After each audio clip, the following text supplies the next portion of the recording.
Համեղ հագեցած նախաճաշը լավորված սկիզբն է, իսկ թե ինչ պատրաստել, եկեք այդ հարցին շատ համեղ և հետաքրքիր լուծում տանք։ Առաջարկում եմ լավաշով, սնկով և խոզապուխտով չափազանց համեղ նախաճաշ, որը պատրաստելու համար մեզանից կպահանջվի ընդամենը 15 րոպե։ Այս նախաճաշը երկար ժամանակ պահում է հագեցվածության զգացումը, կարող է ծառայել որպես լիարժեք ճաշ կամ ընթրիք։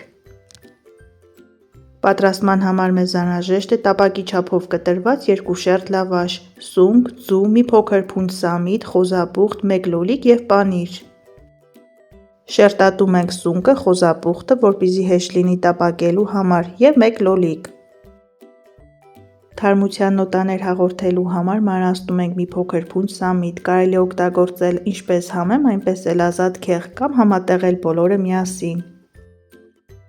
Մի քանի հատ ձու ենք կոտրում, ըստ ճաշակի համեմում ենք աղով և սև պղպեղով և մի լավ հարում ենք։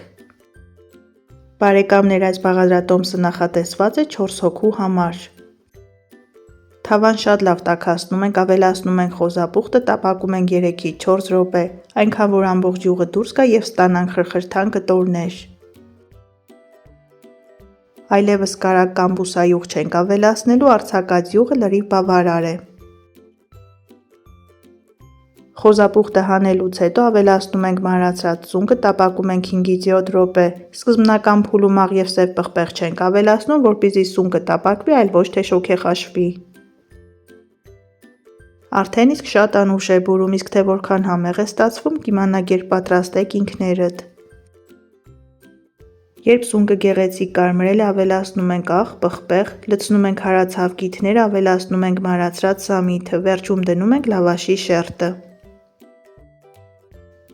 Ծածկում ենք տապակը, սպասում ենք 2-ից 3 րոպե, այնուհետև մեկ այլ ափսեի օգնությամբ հեշտությամբ շրջում ենք։ Այս համեղ նախաճաշը պատրաստելու համար հատուկ խոհարարական հմտություններ պետք չեն, ստացվում է բոլորի մոտ առաջին անգամից։ Ավելացնում ենք շերտատած լոլիկը, տապակած խոզապուխտը և մի քանի շերտ պանիր, ծածկում ենք, սպասում ենք ևս 2-ից 3 րոպե։ Այս բաղադրատոմսի մեջ կարելի է օգտագործել ցանկացած տեսակի հալվող պանիր, կարևոր է, որ այն շատ աղի չլինի։ Պանիրը հալվելուց հետո մատուցում ենք, սա իսկապես գունեղ, համեղ, հետաքրքիր բաղադրատոմս է, փորձեք, վստահ եմ շատ կհավանեք։ Այսօր էլ նախաճաշի նման տարբերվող և հետաքրքիր բաղադրատոմս, առայժմ։